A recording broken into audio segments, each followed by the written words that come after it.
And if you're at home, listen to this, you're not in the service, you will have probably gotten the outline. If you're not getting the outline, if somebody gives you this link, you're not getting the outline, contact Tucker Street Church. I send outlines out on these sermons. I don't know how many people look at them. A lot of time and effort goes into those folks, and I would really appreciate it if you'd study them. I do this for a reason. And it's because I want you to learn this stuff, and I want you to have a reference for it. I want you to be able to see and go through it. Also because I know I don't talk clearly enough sometimes that you can take good notes. Sometimes I talk fast. So I send these outlines, but the outline is not for me to get any glory recognition. The outlines are for you to learn this, for us to learn this together. So if you're at home, look at that outline that I emailed. It's in an attachment. If you print it off, I think it's usually better than trying to read it on your phone. But I'm going to go down this because step one of glorifying God are the 5 steps we're going to talk about.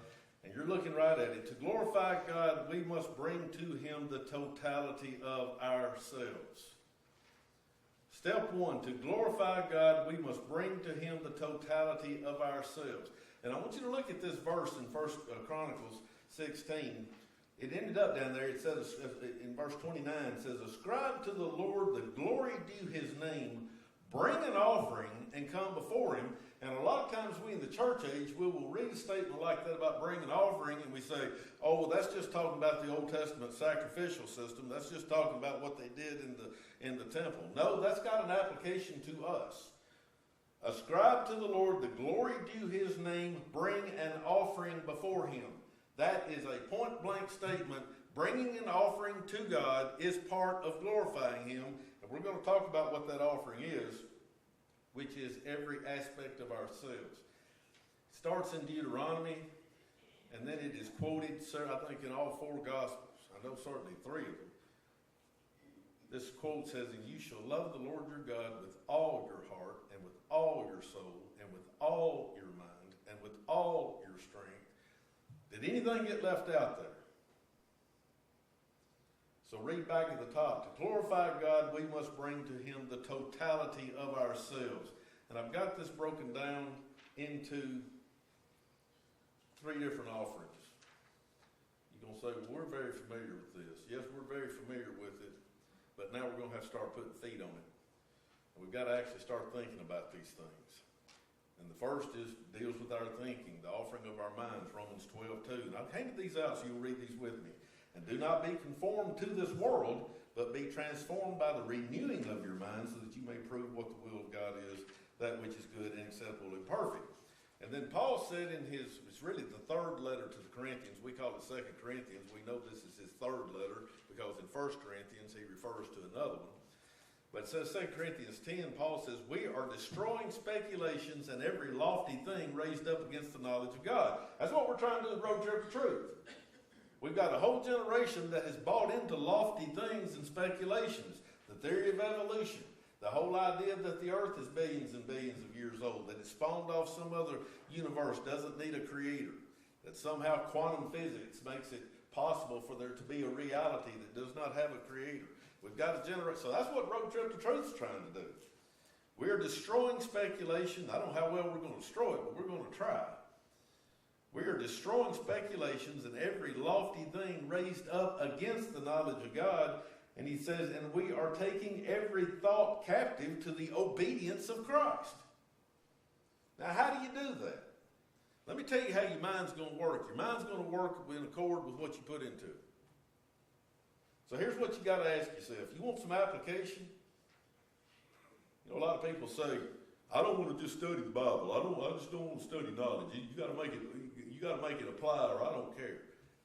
Okay, well, let's talk about application. Well, I don't want anybody telling me what to do. You can't win for losing. And you don't know how to properly apply the application parts without the knowledge behind it. It all goes together. Well, let me tell you how you start working on this, taking every thought captive. What are you listening to in the car on the radio when you drive? What's your TV on every night? What music do you listen to? What movies do you watch? What are you taking in? Because, folks, what we take in, it's hard to flush. And I'm going to tell you the best way to keep your mind from being corrupted by the world around us, but be not conformed to this world. You know the best way not to be conformed to this world is don't let it in. You say, well, that's getting legalistic. No, that's not getting legalistic. Legalism only applies to salvation. Behavior is very legalistic. Called for behaviors in the Christian life and the born-again person is very legalistic. There's a lot of do's and don'ts. There's a lot of do's and don'ts. So if you don't want to be conformed to this world and take every thought captive, be careful about what you're letting in your mind. Be careful. You know, there's a song, I won't even say it, but it's got such a vulgarity. It is a great song. It's got one of the best guitar riffs. One of my favorite guitar players in the world plays it. And it's got a phrase in that song that every time the song comes on, I turn the radio off. I'm just not going to listen to that word in that song. And it's a great song. Some of you right now are trying to figure out which one it is. Some of you are nods grinning like you know. Awesome song. I mean, it's one of those, right in your head, it's one of those makes people stare at you at a red light song, you know. But I have to turn it off. I'm not going to let that word in my truck. Be careful about what you're letting in there if you want to have any sporting chance at all about taking every thought captive. Next, the offering of our words. Psalm 35:28, my tongue shall declare your righteousness and your praise all day long. Who does that? Who does that? All day long, who does that? Just show hand. Quick, show hand. Is there anybody in the room that's doing that? And my tongue shall declare your righteousness and your praise all day long. And then from Ephesians, we get a pretty stark warning here, 4:20. Well, this is not a warning, this is a command. Let no unwholesome word proceed from your mouth, but only such a word as is good for edification according to the need of the moment, so that it will give grace to those who hear. All right, folks, how are you going to apply that? That's going to determine what jokes you can tell. It's going to determine what your joke list is. It's going to determine what you like on Facebook. It's going to determine, you know, there's this person, they posted something on Facebook, and it had just the big bomb word on there. I said, why would you share that? Well, it wasn't me saying it.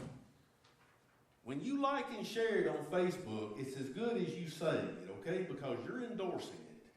You're saying, I stand behind this. And you can't, don't even play this game of, excuse the word, excuse the language. Just decide not to do it. 1 Peter, we've talked about you can only find joy in God if you glorify Him.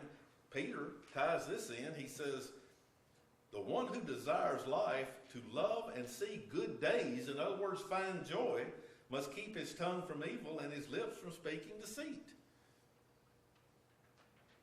So if not doing that glorifies God, Peter is tying it directly to the joy we talked about. What's the end of man? What's the chief end of man? The chief end of man is to glorify God and to enjoy Him forever. Peter's giving you a great secret on how to do that right here. And then here's the warning. What did we talk about as God's intrinsic glory? He will by no means, remember, leave the guilty unpunished. Everybody remember that up in Exodus? He will by no means leave the guilty unpunished. When you don't do this, here's what Jesus said, Matthew 12:36. This is a direct quote. But I tell you that every careless word that people speak, they shall give an accounting for it in the day of judgment. So whether you're saved and standing before the bema seat of Christ, the judgment seat of Christ, or whether you're lost and standing before the great white throne judgment that's in Revelation, you're going to give an accounting for every idle word. And if you want to make your case, I don't know what that's going to look like. I got a feeling when we finally see God in His glory, we're not going to have a lot to say. Probably not going to be able to say much. But if you want to make your case there, well, Lord, my words were this, and here was my reason. That was a really funny joke, Lord. And I've told my share of jokes across the line, by the way. That's not a finger pointing that way. That's a time you better pay attention to this. If we want to stand there and explain why we thought it was okay, we'll see how that turns out. I don't know. Jesus said, you're going to give an accounting for it. And And then, of course, the offering of our works, Matthew 5:16. Let your light shine before men in such a way that they may see your good works and glorify your Father who's in heaven. Your good works will affect how others glorify God. We've talked a lot on Wednesday nights. The absolute necessity of being there. The absolute necessity of attendance on this Wednesday night thing, because if the people, and we committed to each other to do that. I'm telling you folks, there's a spiritual awakening going on there. We promised each other that we would fix our lives in such a way that we would be there, because if we don't, everybody else is going to lose interest too. And this is what God is talking, that's what it's talking about here on our good works. When people see us and how we live our lives, it's going to affect how they glorify God. It's going to affect their want to. It's going to affect their why should I? John 15:8. Jesus said, my Father is glorified by this, that you bear much fruit, and so prove to be my disciples. I got in so much trouble a couple years ago when I was up here preaching on fruit is the absolute proof of salvation. People didn't like that. Who are you to judge people's fruit? Who are you to say we're supposed to judge it? Folks, it's not me saying it. I'm going to read that again. So, my Father is glorified by this, that you bear much fruit, and so prove to be my disciples. Just as the Father has loved me, I have also loved you. Abide in my love. If you keep my commandments, you will abide in my love, just as I have kept my Father's commandments and abide in his love.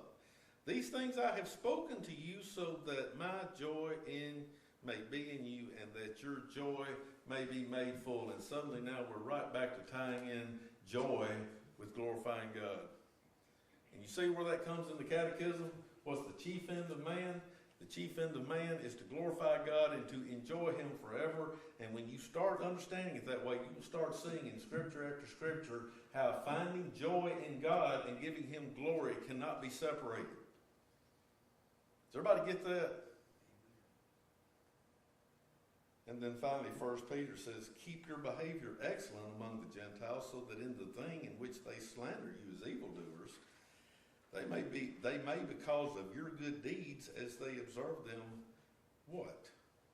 Glorify God in the day of visitation. Every one of these verses on this page, I want you to go home this week. I want you to digest this. I want you to absorb this. I want you to study on this. I want you to pray over this. I want you to look at it Monday. I want you to look at it Tuesday. I want you to look at it Wednesday. And if you will do that every day for this coming week and pray over it every time, God will show you something new in every verse every day. I dare you to prove I'm wrong.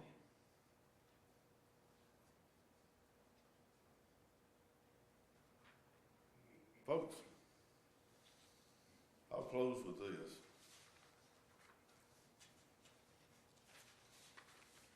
Jesus told us in Luke 14 that before becoming his disciples, we should count the cost. Now that tells us one thing right off the bat, that to be a disciple of Christ, there are costs. And I'm going to be bringing in some Wednesday night stuff here just because I think it so illuminates. What we talk about Wednesday night about the message, the modern gospel message. Brent, you remember it says that now people are presenting Christ not as the parachute,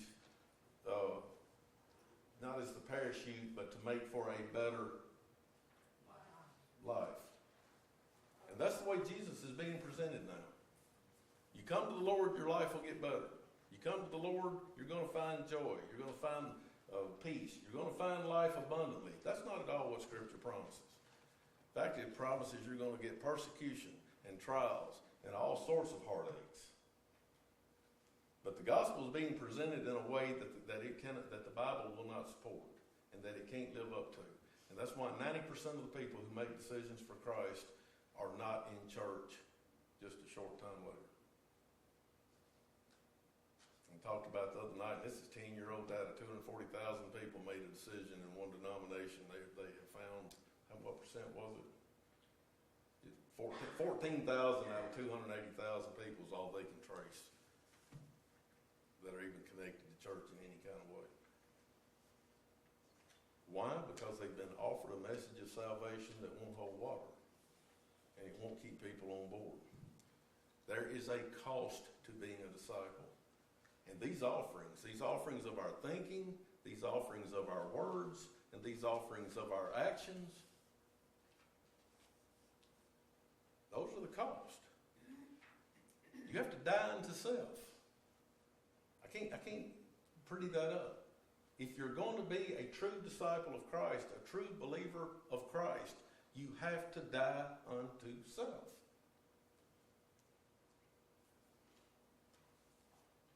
Luke 14:33, Jesus said, "So then none of you can be my disciple who does not give up all his possessions." Now that doesn't mean go take all the money out of your bank account and get rid of it. But it means you give up your love for that money. You know, a lot of people don't love money, but you know what we find in money is security. We find security in money.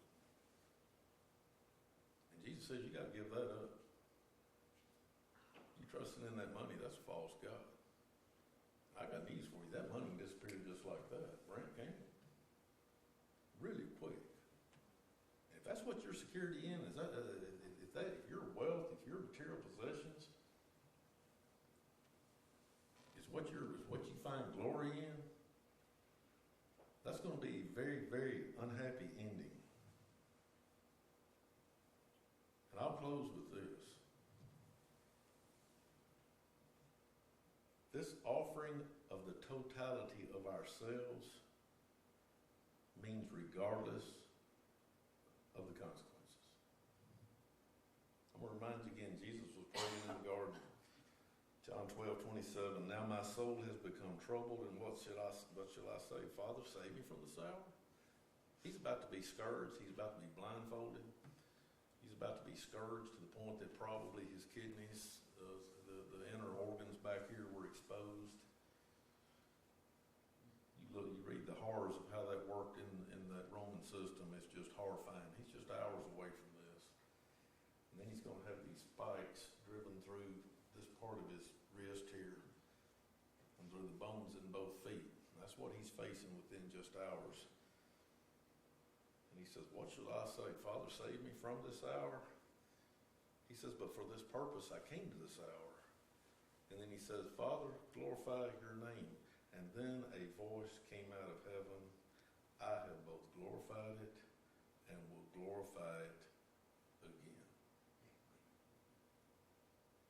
God's going to glorify himself in your life, one way or the other.